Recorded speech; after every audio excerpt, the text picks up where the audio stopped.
Hey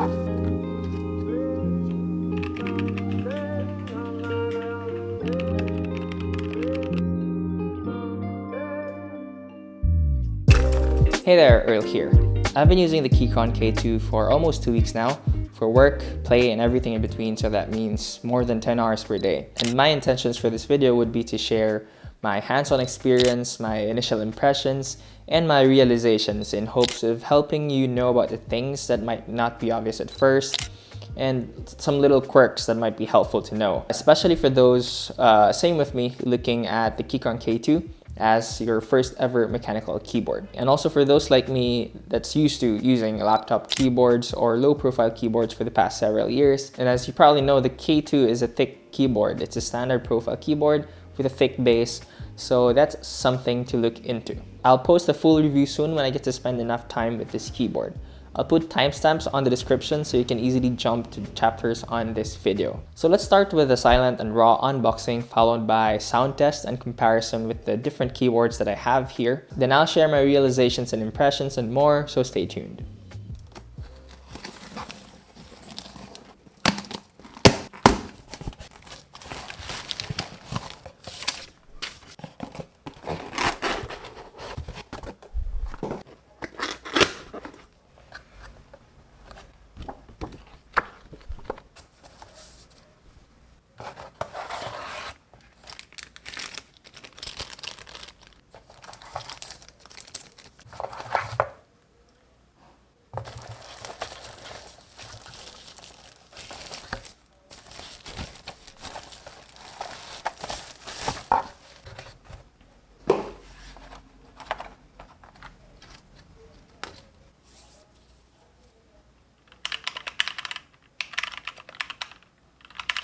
So right away after that, I started using the keyboard, very excited. So first for random typing and sound tests and stuff. And second, to start drafting up my thoughts and plans for this video. So that's a lot of real world typing scenarios. And lastly, to game, which made me actually realize something. So let's start with the typing experience. I can tell you right away that the typing experience really is very different, and it's much more satisfying compared to like a laptop keyboard or the Logi K375S, which I've been using for the past 3 months, which I also did a review on, links on the description. To give you an idea of the key travel difference, here's a video comparing the K2 and the Logitech K375S key travel. It makes typing very satisfying and easy on the fingertips because it doesn't feel like you're smashing your fingertips on a flat surface. I honestly thought this wasn't a big deal when I was just watching reviews and stuff.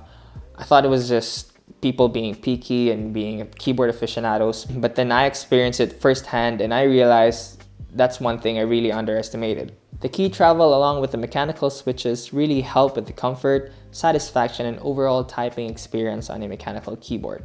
I have the Gator Brown switches here, and I really appreciate its tactile feedback or bump, and the slightly toned down oral feedback or typing sound. The bump helps me distinguish if I've actually actuated the key or not. This is very helpful when I'm getting lost in my thoughts and I'm typing really fast. Now the sound, honestly, it sometimes makes me conscious because it does get loud, especially when I'm typing really fast. I'm even just working from home. I still have to see if this is quiet enough for my office environment, but I have a huge feeling it's too loud for my office. So if you're planning to get the K2 mainly for office use, then I would say go safe and go with the red or linear switches because it's quieter than the browns or tactile switches that I have here. I have to say though, you can type fast and still try to be slightly quiet by not smashing your fingers and bottoming out the keys. But then that's not really natural. At some point, you just go back to normal typing. So I don't think that's a solution. To give you an idea on its real-world typing sound, here's a sound comparison between the K2 V2, the Logi K375S, and the Macbook Pro 2015.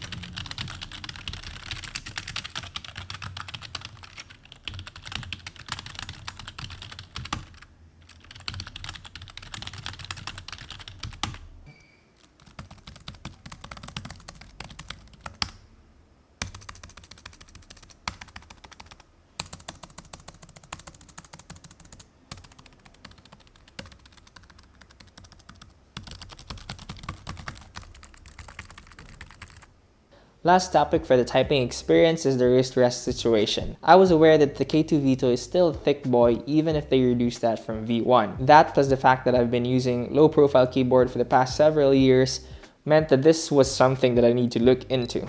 I mean, look at the height difference here. And also, I have small hands. I'm an average sized Asian dude, and for reference, here's my hand compared to the K2 and to the MacBook Pro 2015 keyboard. Now, I didn't buy a wrist rest along with the keyboard because I really wanted to not use one. I don't want another accessory on my desk. I like to keep it clean. So right now, 2 weeks and counting of using it without a wrist rest, I honestly feel a little bit of wrist fatigue, especially in the left hand. I think it's both from the added flexing to reach the keys and the added pressure when resting my wrist. Some say to hover type, but that's not really normal for me. So after a time, I just revert to my normal typing style, which then fatigues my wrist because it's twice as high as the keyboards that I'm used to. But I'm gonna give it a month or two and see if I get used to it. If not, then I'll just buy a wrist rest. I'll make a video specifically on that topic. But I have to say though, I'm not suffering. It's not a massive wrist pain or something. And I have a feeling this will just be an adjustment period, but we'll see. Now I want to talk about the other half of the experience of owning this keyboard. So that's connectivity, its compatibility with other devices, options, shortcuts, and more.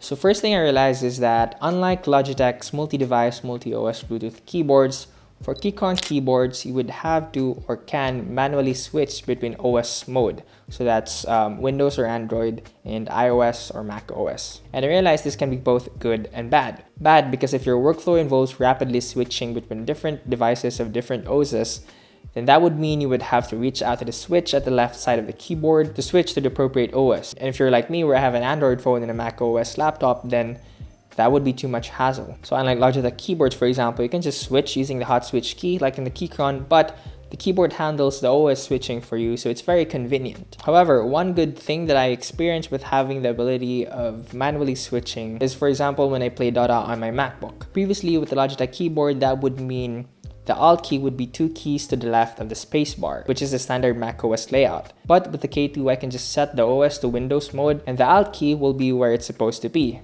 to the left of the spacebar. And this is really convenient in my case because I use my Mac for both work and play. It's a very specific example, I know, but I feel like there are other applications for these new ones that I just haven't had a use case for. Maybe it would be nice for future Keychron keyboards to have an auto OS mode as the middle option on their OS switch. Another thing, the Logi K375S has a key combination of FN Escape to toggle the FN keys between media keys and standard function keys. In contrast, for the K2, you'd have to press FN XL for 4 seconds to do the same thing, which isn't as easy and accessible as the FN Escape. This is also something that I frequently use because for Mac, the default would be to use the FN keys as media keys. But when I play, the FN keys are actually used in-game, so I have to toggle that.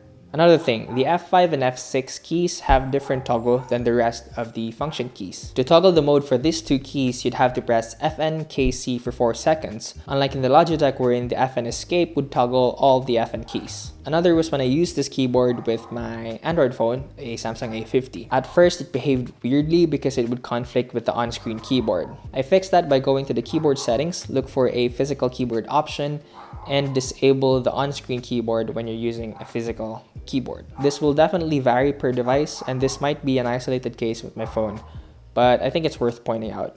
Lastly, the free cable that comes with the keyboard is braided and pure black, which is great in my opinion. So if we DIY coil this cable, it would look great. There's a lot of DIY coiling tutorials out there and you can do in 5 minutes and at no cost. So if we do that with the cable that came with this keyboard, then it would look great. That's something I still have to do though. And that covers my unboxing, my impressions, and my realizations after 2 weeks with the Keychron K2 V2 mechanical keyboard. Let me know in the comments what you think and if there's something you'd like me to look into and if there's something you would want to know that I haven't included in this video. If this was helpful, hit the like button so others can easily find this video. If you love this video, hit the subscribe button for more. I'd really appreciate that. And as always, I'll see you in the next one.